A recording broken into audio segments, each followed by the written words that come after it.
मुझे माफ कर देना। Emotional love story in Hindi.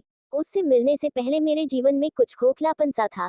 एक अजीब सा खालीपन था, जिसे आज तक मेरे अलावा किसी ने महसूस नहीं किया था। क्योंकि मैं स्वभाव से बहुत चंचल थी। इस कारण मैं कॉलेज में भी और घर में भी लोगों से घिरी रहती थी। इसके बावजूद कि मैं बहुत बोलती थी। अगर आप हमारी वीडियो को पहली बार देख रहे हो तो प्लीज वीडियो को लाइक, चैनल को सब्सक्राइब जरूर कर दें। मेरे जीवन का एक दूसरा पहलू भी था, और जीवन के उस हिस्से में आने की इजाजत मैंने किसी को नहीं दी थी। बाहर से खुश दिखाई देने वाली लड़की जिसे लोग हर पल हंसते खिलखिलाते देखते थे, उसके बारे में ये अंदाजा तक नहीं लगाया जा सकता था कि वो अंदर से इतनी अकेली होगी, ढेर सारे दर्द अपने भीतर समेटे हुए होगी। मैंने अपने आसपास एक घेरा सा बना लिया था। कोई भी मेरे द्वारा बनाए गए दायरों को नहीं तोड़ सकता था। मुझे इस बात पर यकीन नहीं हो रहा था कि वो लड़का मेरे बनाए गए दायरों को तोड़कर मेरी सोच में समाता चला जा रहा है। शुरू शुरू में उससे बात करना महज एक औपचारिकता थी। ये अलग बात थी कि आज तक उसने इस बात को मेरे सामने कभी जाहिर नहीं होने दिया था। मुझे छोटी से छोटी तकलीफ होने पर उसे मुझसे ज्यादा दर्द होता था। कोई ऐसे भी किसी को चाह सकता है, यकीन करने में बहुत वक्त लगा। लेकिन समय के साथ मुझे इस बात का एहसास हो गया कि ये लड़का मेरी चिंता करता है, मेरा ख्याल रखता है। उसके प्यार में पागलपन था। मेरी खुशी के लिए वो कुछ भी कर देता था। उस लड़के ने बिना इस बात का जिक्र किए कि उससे मुझसे बातें करना अच्छा लगता है, मेरे साथ वक्त बिताना अच्छा, बड़ी ही चालाकी से मुझसे दोस्ती के लिए पूछा। उस दिन संयोग से हम दोनों कॉलेज जल्दी आ गए थे और क्लासरूम में कोई नहीं था। उसने कहा कि क्या मैं तुम्हारा हाथ पकड़ सकता हूँ। पहले तो मुझे बड़ा आश्चर्य हुआ कि आज इस लड़के को क्या हो गया है, ये इस तरह की बातें क्यों कर रहा है। लेकिन मुझे उस पर पूरा भरोसा था। उसने इतनी ऑनेस्टली मेरा हाथ मांगा कि मैं उसे मना नहीं कर पाई और मैंने उसे अपना हाथ दे दिया।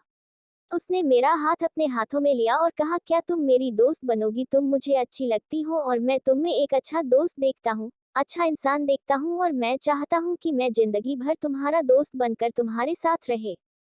उसने इतनी ईमानदारी से अपनी बात को सामने रखा कि मैं ना नहीं कर पाई और मैंने हाँ कर दिया। उस दिन उसने बस इतना ही कहा और चला गया।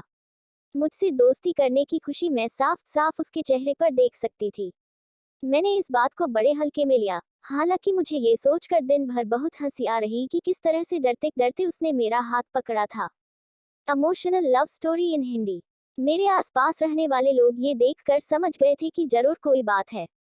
अब हम दोनों दोस्त बन गए थे और उसने बड़ी ही चालाकी से मुझसे किसी भी वक्त फोन पर बात करने की इजाजत मांग ली थी।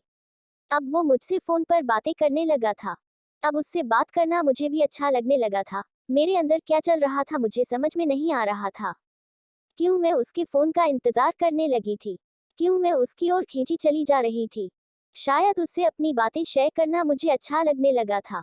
जब भी मैं उदास होती, किसी को पता चले ना चले उसे पता चल जाता था, और वह मेरी उदासी को दूर करने का हर संभव प्रयास करता था। एक दिन उसने मुझसे आई लव यू कहा। मुझे वक्त लगा, लेकिन मैंने भी अपने प्यार का इजहार कर दिया। मेरे हर जन्मदिन पर मुझसे ज्यादा खुश होना, मेरे ऊपर हजारों रुपए मना करने के बावजूद खर्च कर देना, वो दीवाना था मेरा। उसने भी मुझे अपना दीवाना बना लिया था। बाइक पर अक्सर घूमने निकल जाना, कॉलेज बंद करके फिल्म देखने जाना, ये सब हमें अच्छा लगने लगा था।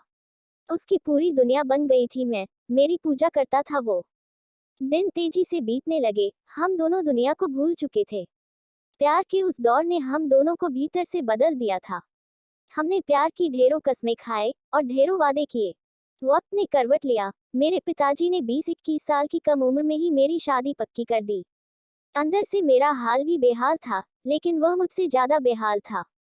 वह किसी भी हद तक जाने को तैयार था मेरा साथ पाने के लिए। लेकिन मैं जानती थी कि अगर मैं घर से भाग जाती तो मेरे घर वालों का समाज में जीना मुश्किल हो जाएगा। कड़े मन से मैंने उसके साथ जाने से इनकार कर दिया। वह हर दिन सैकड़ों बार कोशिश करता कि मेरे फैसले को बदल पाए, लेकिन मैं नहीं मानी। मेरी शादी हो गई। अपनी शादी के बहुत महीनों के बाद मेरी उससे मुलाकात हुई। उसने अपना हाल बेहाल कर लिया था। उसने कहा कि वो मुझसे मिलने से पहले भी अकेला था और मेरे जाने के बाद फिर अकेला हो गया है। उसने कहा कि वो हमारे कसमों और वादों को पूरा करेगा। वो कहता है कि प्यार की लड़ाई तो वो हार गया है, पर प्यार की जंग जरूर जीतेगा वो। वो कहता है कि तुम भले मेरा साथ न दे सको, मेरा प्यार तो मेरे साथ है ना। मेरे प्यार के सहारे उसने जिंदगी में आगे बढ़ने की ठानी है। वो कहता है कि उसका प्यार सच्चा है, इसलिए उसका प्यार कभी उसकी कमजोरी नहीं बनेगा। मुझे अपनी गलती का एहसास है, क्योंकि मेरा प्यार मुझे ज़्यादा दुखी है और मैंने उसकी ज़िंदगी को बर्बाद कर दिया है। मैं उस दीवाने के प्यार को सलाम करती हूँ, जिसके पास न मेरा तन है, न मेरा समय, न मेरा जीवन। पर अब भी वो मुझसे प्यार करता है। Emotional love story in Hindi. पर उस दिन उसने मुझसे झूठ बोला था, शायद वह बुरी तरह टूट चुका था। जबकि उसने खुद को बहुत बहादुर दिखाने की कोशिश की थी। वह लोगों से दूर होता चला गया था, और लोग उससे दूर होते चले गए थे। बुरे लोगों से दोस्ती कर ली थी उसने। वह शराब, सिगरेट और ड्रग्स का आदी हो गया था। वह बुरी तरह डिप्रेशन का शिकार हो गया था। और अंत में एक दिन उसने आत्महत्या कर ली। ये था इस कहानी का अंत। मैं न तो जीते जी उसके साथ रह पाई, न उसके अंतिम समय में मैं उसका साथ निभा पाई। अगर ये वीडियो पसंद आया हो तो वीडियो को लाइक और चैनल को सब्सक्राइब जरूर कर दें। थैंक